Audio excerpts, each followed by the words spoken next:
The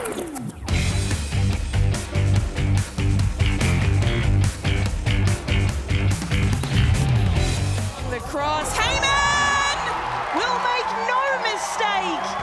What does Michelle Heyman have left to achieve? So many things. I want to win that damn trophy this year. I'd like to lift that really high up. It's white!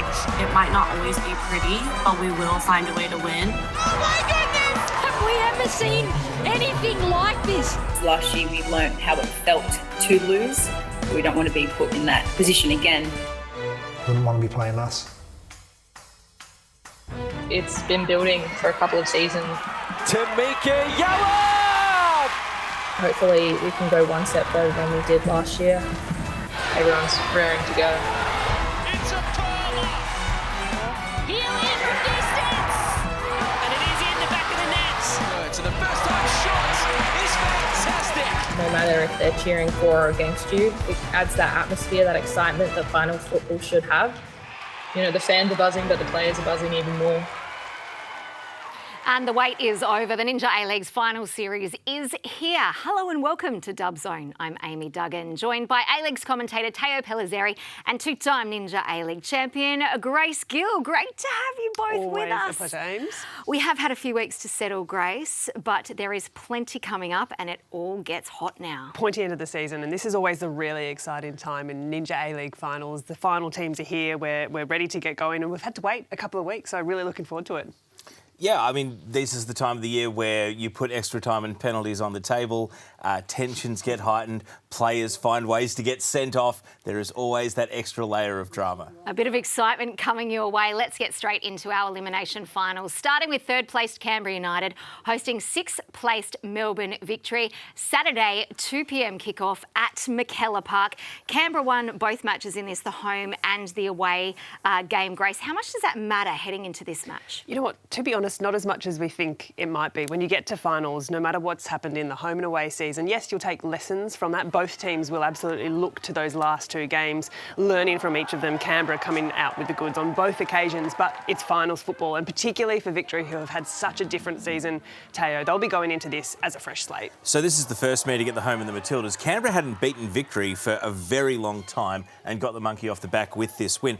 It's interesting that when we spoke to Michelle Heyman during the week prior to shooting Dub Zone today, we did ask, is Anthony Jagrenek the sort of coach who will wipe the slate clean, or will he go back and make reference to these previous meetings? And Heyman said he is the sort of coach that will wipe the slate clean and won't go back. I would have thought, given that Canberra has dominated a team as much as anyone has dominated Victory in recent history, 30 shots in the second head-to-head, they would want to try to recreate the circumstances rather than simply draw a line and say, no, it's in the past. This is the 1st of February, a little while ago now. Claudia Bunge had been sent off at this point. Victory still take the lead, but Canberra had already, at this point, dominated the game, and Victory really only caught them against the run, only for Canberra to come steamrolling over the top. Well, I think there is that element of taking these experiences from into finals, but Victory are such a well-versed finals team. They'll be looking at this opportunity against Canberra as a do-or-die, and it is literally a do-or-die opportunity, so they have to go into it with that mentality. And I think one player that will do that is Michelle Heyman. We heard in the opener there, Grace, how much she wants this trophy. You obviously lifted a trophy with Michelle back in 2012. You know how it feels. Does that drive players like Michelle heading into this one? I think it does, and especially when someone like Michelle knows how it feels. You talk about that feeling of being around your team, being around a home crowd in particular, the sensation of lifting a trophy at the end of a very long season. That's something that Michelle is going to want to lift the players around her, because a lot of these players have never experienced finals football. She'll want to emulate that. Teo, she is a big game player. We've watched her step up time and time again in the final series and find the back of the net. And when Canberra got knocked out of last season's finals, remember it was a Sunday game originally that got moved to Monday due to the waterlogged pitch. Canberra led away to the Central Coast. That miracle run to the title for Central Coast could have ended right then and there. And Canberra should feel heartbroken that they got knocked out the way they did.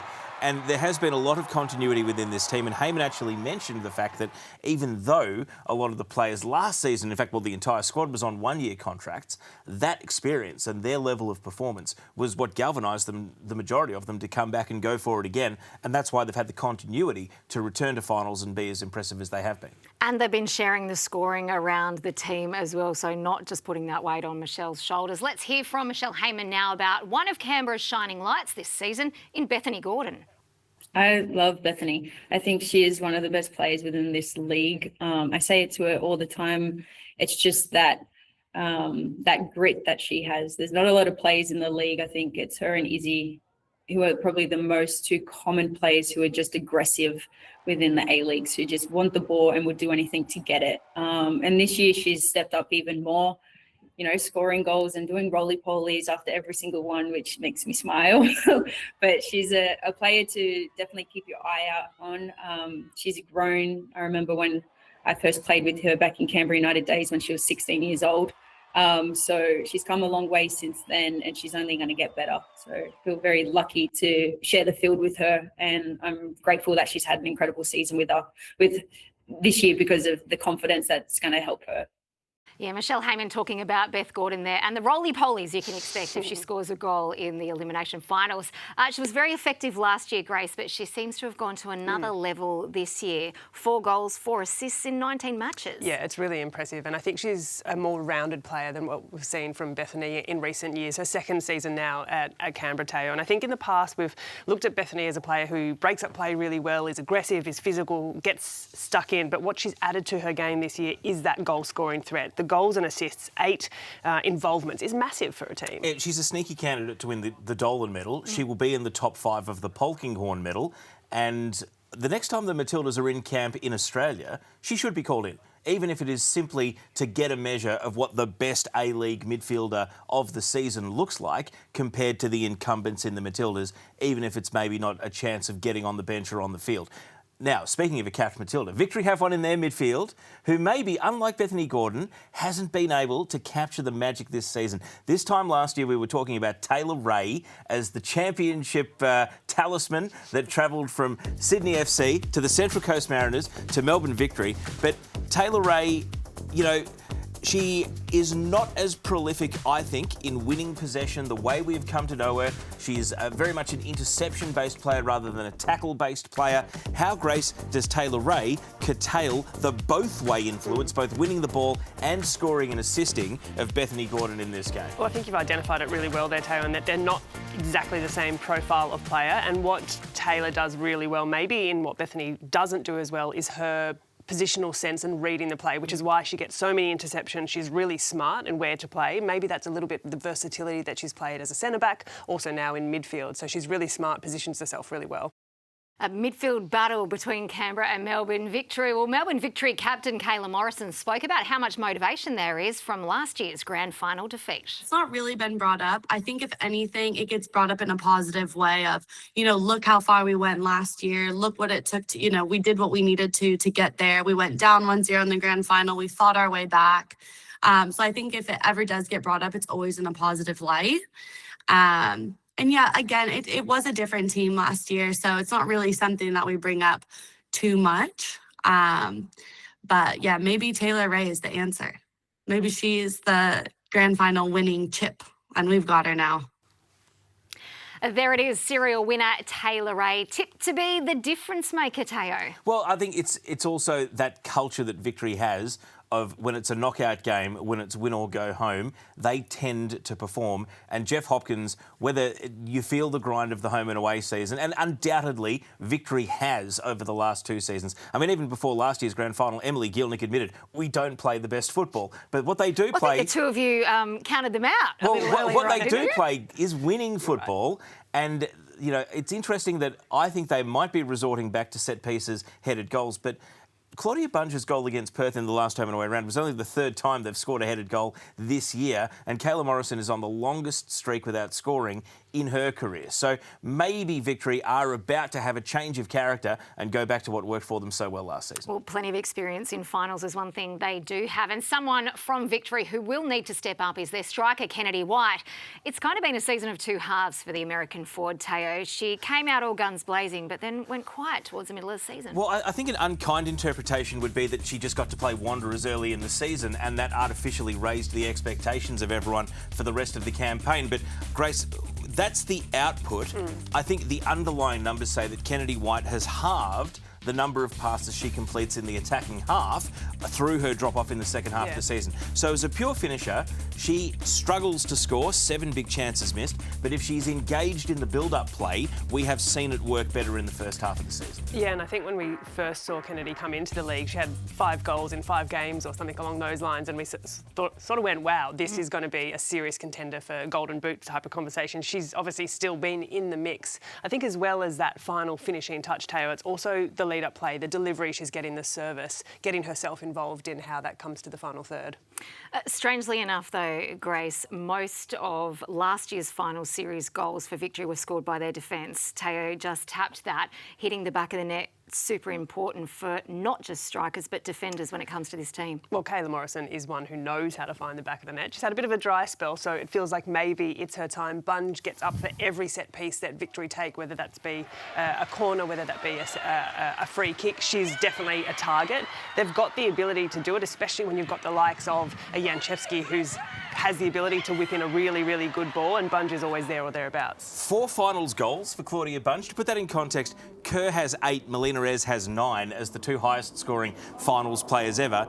Bunge is like they're on the next level of high scoring finals players. So if she is not pinned to the wall of every Canberra locker to say do not leave her unmarked at a set piece, then they haven't really prepped for this final, because she looms large, and I know she got sent off last time against Canberra. Right. So she'll have that extra layer of having a point to prove. Well, almost you're saying if they're playing for corners in this game, Teo. Anyway, another 2-legged semi-final awaits for the winner. We'll get a tip from both of you in just a moment. But for now, let's talk about the second elimination final. This one between Brisbane Roar and Adelaide United, 5 p.m. Eastern on Saturday at a sold-out Spencer Park in Brisbane. Matches between these two teams were split home and away this season. Teo, what did we learn from those games? It's interesting because this is so early in the season that Sian Fryer assists Grace Quilamu, both of whom have sadly now been lost for the season with ACL injuries. And Sian Fryer ripped this game up. Benty Jansen scores 2 of the goals. Again, more as a pure finisher. She barely engaged in the game. And it's interesting that the second time around, Jansen only rated a 6.5 and was really struggling to get into the match in the second head-to-head. Erin Healy scores that very nice goal, which we've seen a lot of times on the Goal of the Year reel. But this was just chaos. And at the time, a very handy win for Brisbane, overshadowed by Tamiki Yallop's season defining injury, Grace. You commentated the second head-to-head between the two teams, and to be honest, that felt like Brisbane at their lowest. It was the final game before the Asian Cup break. They just lost 4-0 at home to Sydney FC, and Adelaide came to Spencer Park and really showed no fear. And I think we discussed it on Dub Zone at the time. Both teams had 4 changes to the 11s from that first head-to-head. So there had been a fair bit of squad turnover, Adelaide refining and Brisbane losing pieces off the board. Well, the Roar's depth was definitely tested, that's for sure, this season, with a host of injuries, but the goals kept flowing thanks to debutante Daisy Brown. Brisbane captain Tamiki Yallop spoke about the teenagers' rise this season.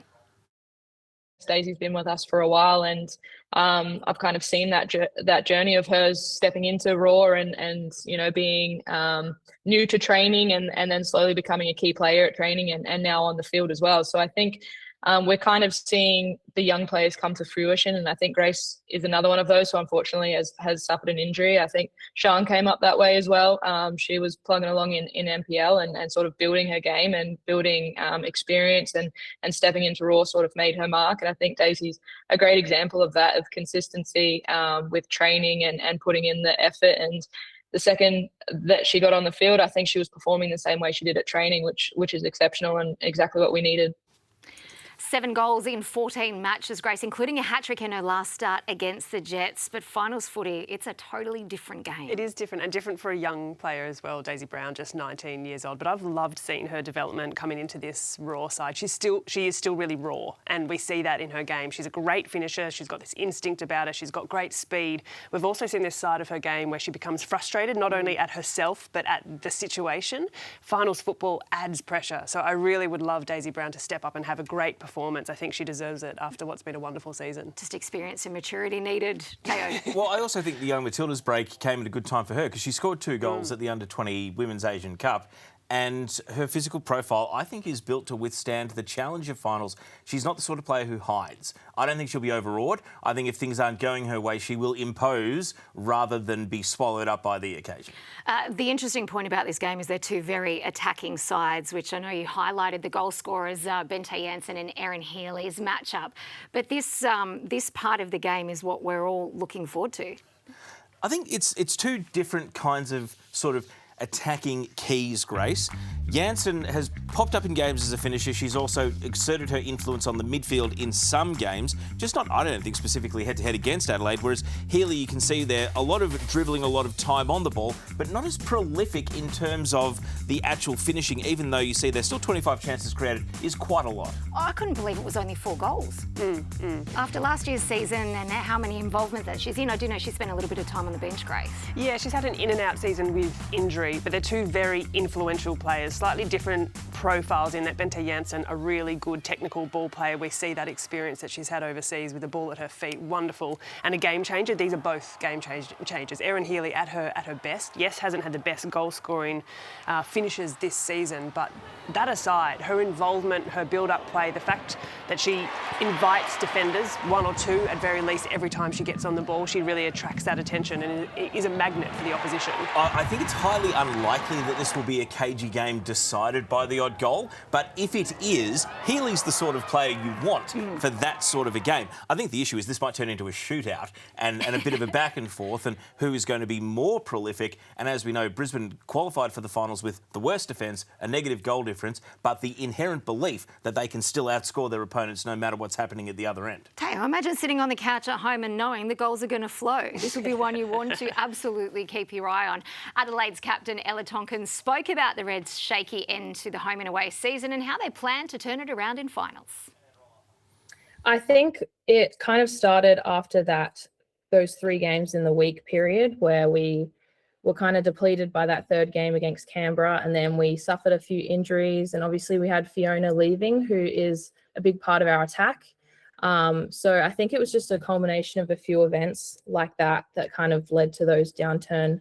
And I think also a bit of a change in mindset. I think once we kind of suffered that loss, we kind of got in our heads a bit, but I think this 2-week break has been good to kind of reset that mindset, and I think that will lead to us getting more positive results this Saturday. Adelaide United captain Ella Tonkin there, reflecting on the season that's been and what they plan to change moving forward. It's the 3-week break, though, heading into this year's final series that could either be a blessing or a curse. Do you think that Adelaide will have welcomed it, Grace? You know what, they've had no choice but to welcome it, because that's a situation that's laid bare in front of them. And it is a long break, and whether you can find games continuity, whether it's opposition against local teams, local boys teams, just to keep that sharpness. Even more so profound is this for Melbourne City and Wellington Phoenix, who have the additional week because they finished 1 and 2. So there's a lot of time to fill there, but Adelaide will really just have to welcome it. And there's a choice to be made between the sticks for Adelaide too, Teo. Yeah, it just goes to show that the international call-up for Ilona Meleg has left Claudia Jenkins to step back into the number 1 role, which she had at the very beginning of the season, albeit briefly.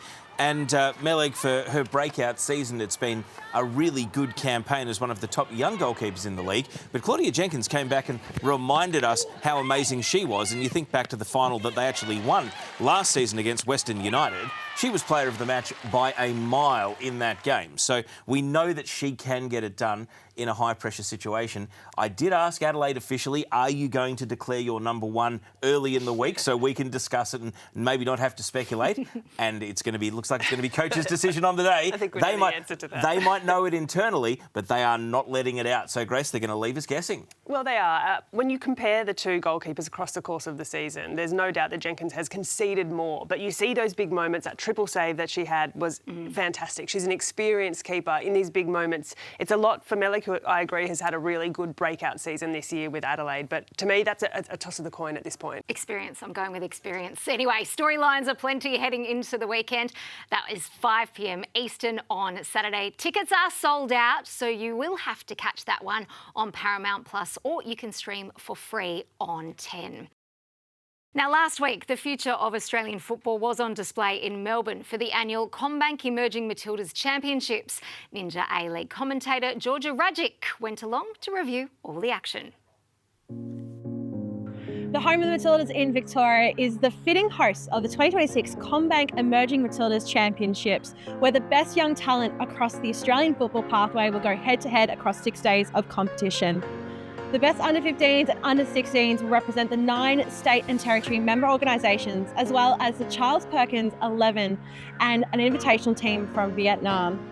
While we've seen Ninja A-League talent like Alona Meleg and Willa Pearson come through the Emerging Matildas Championships in recent years, who've gone on now to represent the young and junior Matildas on the international stage, who is the next Ninja A-League talent we will discover across this competition this year. Let's go, WA! Let's go! With 27 teams, nearly 700 players and over 90 games taking part over the course of the tournament, there's plenty of football on offer. I think this is a good chance. There's lots of scouts here, always looking out, so you just got to play yourself and hope for the best. I would love to win it again, especially for my team, but also just beat New South Wales, where they're our rivals, so let's go and get it. Someone keeping a close eye on the talent is Junior Matilda's head coach, Michael Cooper. Probably the first time they get to play in their own age group, best v best, and in front of us national team staff as well. Also the tournament structure, it's the first time they play back-to-back games. So it's a huge opportunity to see them perform day in, day out, see how they get on, and then help them kind of learn from the experience as well. One of the sides contesting the under-15s division is the Charles Perkins 11, a First Nations team that looks to expand Indigenous talent identification. Coached by Cap Matilda Gemma Simon, the side features Aboriginal and Torres Strait Islander players from all across Australia. Such an incredible pathway for the girls to have, and I guess for them to see other Indigenous and First Nations players play in this team previously, so now they're more aware of it. The girls have been just express how grateful they are to be here, and it's a really good opportunity for them to be seen and represent not only themselves, their families and their mob and their culture as well. And with the home of the Matildas, the training base for Melbourne Victory, you never know who will be watching. I just had training this morning and I thought I'd pop down. I used to actually coach a lot of these girls when I was living up in Brisbane at Kelvin Grove, and just through knowing everyone and through the QAS, and then obviously being able to be here is really special. I grew up playing for New South Wales country, and so I have so many fond footballing memories coming to nationals, and all the friends that you make and all the people that you actually eventually grow up playing with in either youth national teams or whether or not you play A-League. So it's actually really special to be here. On the final day of competitions, it was New South Wales Sky's 3-1 win over Queensland White that saw them claim the trophy in the under-15s division. And in the under-16s, Western Australia were champions thanks to a 2-0 victory over Victoria Blue. So after 6 days of competition, one thing is true. I'm just so proud of you. The future of Australian football is very bright. That it is, and what a great week it was. Personally getting to experience it from the sidelines this year. So great to see so many players, Teo, from right across Australia. All the states, of course, represented. The best players aged 14 to 16 going head-to-head. A fair few standouts there as well, and obviously some very happy winners. Yes, very happy. And Michael Cooper made an interesting point. He said that he went back and watched last year's championships up to 4 times for each individual game as he reviewed his own selections for the under-17 women's national team. So I think players need to remember that it's not just what they put out there this week, that it might burn on for a while, but also sometimes the disappointment of missing out, the disappointment of not playing well, is that turning point in players' careers to allow them to push on, get serious about their football and find the next level, which we love to see. Now, this wouldn't be, Dub Zone without at least dropping a few names and just a few little ones to keep an eye on into the future. I was there commentating as well, Amy. So as we go to the footage, we start with a goal here. This is Georgia Harris from the Central Coast Mariners Academy. Nice. Great goal, won the ball herself. So already in the Mariners system. Mariners, you might have missed finals, but just keep that name in the back of your mind. Now, this is Persia Kluska from Queensland. She was running at defenders, taking games on, got a reward in the semi-final. Fantastic goal, that one, but she was doing that all week. A really brave attacking player. Now, watch here for the Cruyff turn. Ava Wilfred Renee, you think you can nutmeg players and Cruyff turn players all week and I wouldn't notice? Oh, I noticed. Remember that name too. And then this is in the final. This is Miller Butler. She dribbles the entire Victoria defence. If that goes in, that would have gone viral everywhere. Don't worry, she still did score a goal. And this was the sealer for Western Australia in the 16s. Miller Butler, she has had that little taste of under-17s when they named that team against Thailand, where they did put in a bit of a younger group that's not in the current under-17s incarnation. But what a week for Western Australia. Letitia McKenna won her first cap. WA won the under-16s nationals. And it was just a fun couple of days out there at the home of the Matildas. It sure was. And we await the results of our 17s as they step up for the Asian Cup very, very shortly. The Under-20s Asian Cup wrapped up on Saturday night with Japan knocking off North Korea in the final 1-0. Our young Matildas fell to both sides as they bowed out of the tournament. But how did you assess their run, Grace? Until that point, they were looking good. They were looking really good, and it was such a good team under Alex Apakis and Kath Cannuli. Really good A-League players that we see week in, week out. The first couple of results, just resounding performances against Chinese Taipei and India. And then we saw the chasm and the difference between youth development in both Japan and DPR Korea. Yeah, one highlight which we haven't had a chance to chat about on Dub Zone was Avani Prakash's goal against Japan. This saw the young Matildas lead 1-0 before the floodgates then opened for Japan in the second half. An absolute breakout season continues for this Mariners product in Prakash. She's been great, and it's such a shame that we're not going to see the Mariners in finals for Prakash alone, but she's such a superstar. She's a really good playmaker, not just in the A-League, but obviously at national team level as well, Teo. And unfortunately, Australia would get overrun in this game, an equaliser just before half-time. If they'd led 1-0 at half-time, even if they'd held on 1-1 in the second half a bit longer, you never know what sort of panic might have set in for Japan. And I think the North Korea game, which Australia needed to win to qualify for the Under-20 World Cup and didn't, was perhaps, again, I don't know what you can really read into it, because we have our own imagination of culture. When you play North Korea, you see a totally different way of playing, of treating football, of treating your opponent, of treating referees. Danella Buttress gets sniped off the ball here. The referee was just an innocent babe in the woods. Clearly never thought that anyone had tried to break the rules in the history of football. And it was just a total rube as to what the North Koreans were doing. So that's Buttress. Had to get subbed off, taken out. Thankfully, she's recovered since coming back to Australia. Tegan Bertolicio here. This is... The player from North Korea tries to kick her in the head. I mean, these are the things you have to deal with, and these are the learning experiences, Grace. Yeah. They went on to lose 3-0, but they got one heck of an education as to just how ruthless international football can be. I think every under-20 Matildas player has an experience with DPR Korea that they can reflect back on of our time overseas, and it's not too dissimilar from what we've seen there. Yeah, it's a big step up on the international stage. I don't know about being kicked in the head, though, Teo. That's never okay, is it? Well, the referee thought so. Let's get back to the Ninja A-League, because the Dolan Warren Awards are right around the corner. Fan voting in the Ninja A-League categories closes this Friday. So check out the nominations for the Etoro Playmaker of the Year.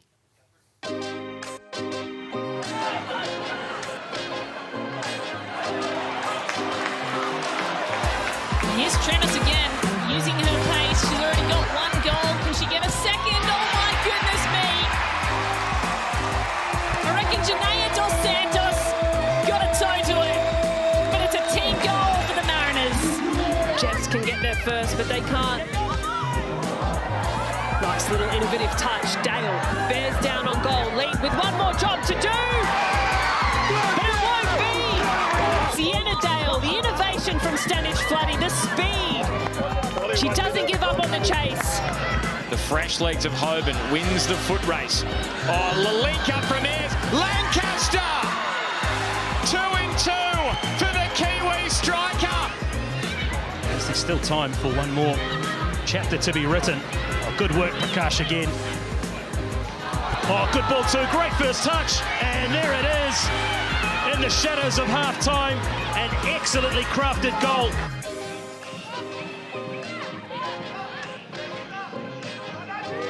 What a ball that is. Pia Vlock!